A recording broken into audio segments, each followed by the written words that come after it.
тіршілік көзі. Сабақтың тақырыбы есептік және реттік сан-есім. Мақсаты: оқушылар мәтіннің тақырыбы мен берілген суреттер, фото, диаграмма бойынша мәтіннің мазмұнын болжайды.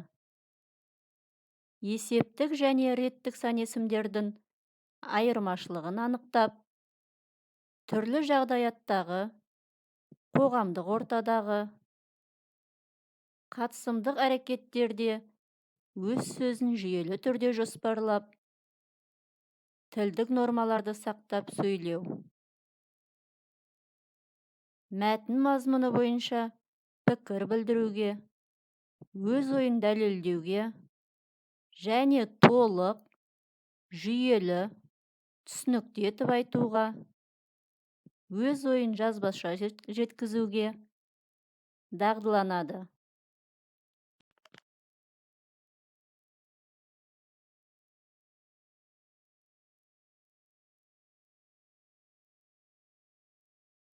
Балалар, сан-есім заттың санын, ретін білдіретін сөздерді сан-есім дейміз. Сан-есімдерге қанша, неше, нешінші деген сұрақтар қойылады. Мысалы, 5 кітап, 2-ші үй, 30 килограмм.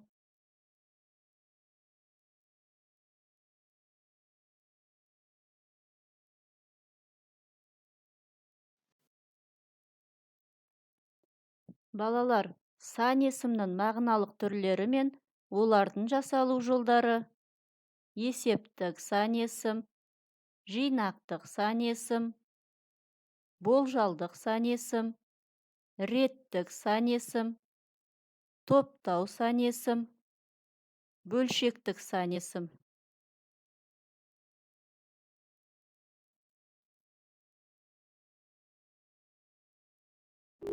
Сан-есім заттың санын, ретін білдіретін сөздерді сан-есім деп атайды.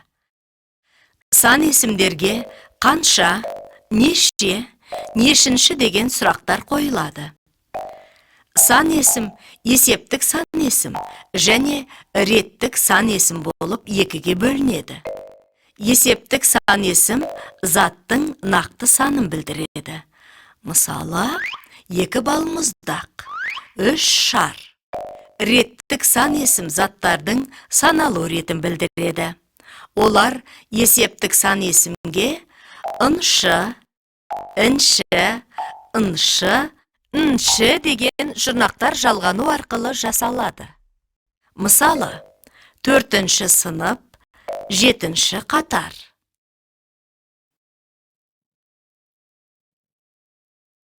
Заттың саналудағы ретін, қатарын білдіретін сан-есімдер реттік сан-есімдер деп аталады.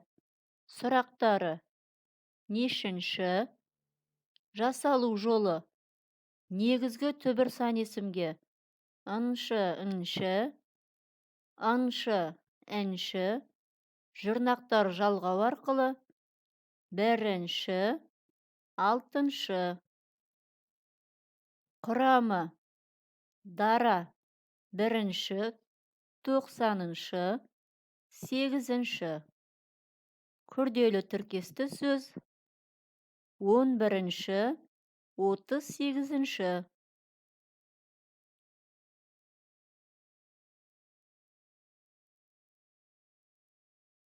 Заттың жалпы санын білдіретін сөздерді есептік сан-есім деп атайды. Сұрағы: қанша, неше? Мысалы, 1, 7, 9.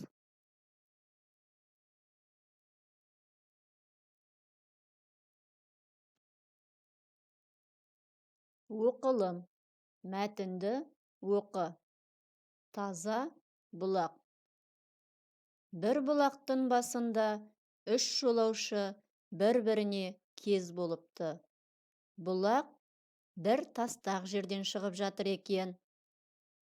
бұлақтың қайнап жатқан көзіне жақын жерге бір қазандай қара тасты қойыпты да тасқа: «Ей жолаушы болсан, осы таза бұлақтай бол» деп жазыпты. Үш жолаушы бұлақтан шөлдері қанғанша су ішеді. Тастағы жазуға көздері түседі. Сонда бірінші жолаушы тұрып былай дейді: «Бұл жазылған ақыл сөз екен. Бұлақ күні-түні тынбай ағып, алыс жерге барады. Бара-бара кеңейіп, үлкейеді. Бұған жол-жөнекей кішкентай бұлақтар қосылып, сөйте бара үлкен өзен болып кетеді». Мұнан мынандай ғибарат алуға болады: сондай адал қызмет қыл, еш уақытта жалқауланып, тоқталып қалма. Сөйтсең, ақырында сен де үлкейіп, мұратыңа жетесің дегені деп білемін дейді.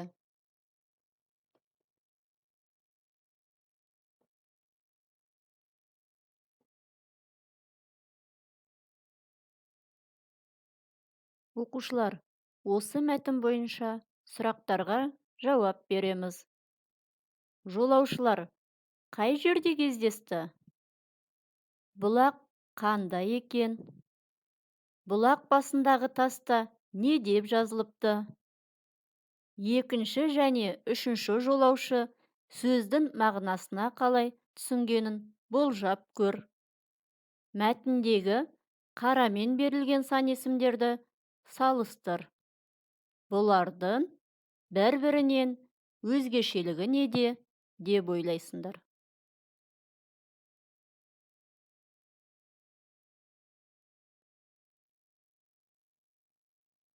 Жазылым. 36-шы тапсырма. Мәтінді көркем жаз. Есіл өзенінің тереңдігі 2 метр. Кей жерлерде 18 метрге жетеді. Көктемде су деңгейі 10-11 метрге дейін көтеріледі. Сан есімдерді тап. Олардың есептік немесе реттік екенін ажырат.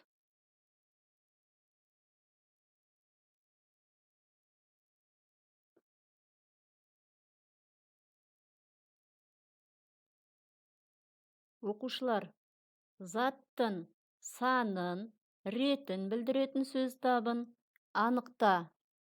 Зат есім, сан есім, сын есім, етістік. Келесі тапсырма. Сан есімі бар мақалды табыңыз. Туған жерге туын тік.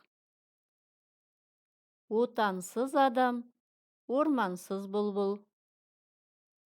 7 рет өлшеп, 1 рет кес. Келесі тапсырма.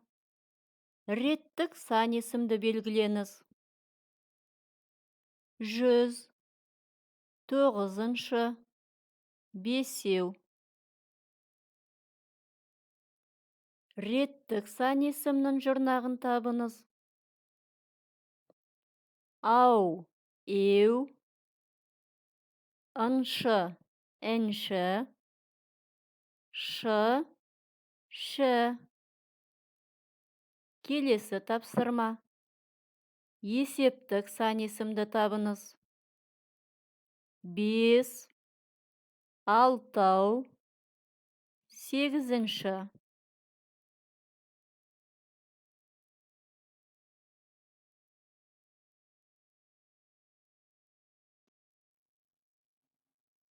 Үйге тапсырма. 84-ші бет, 37-ші тапсырма.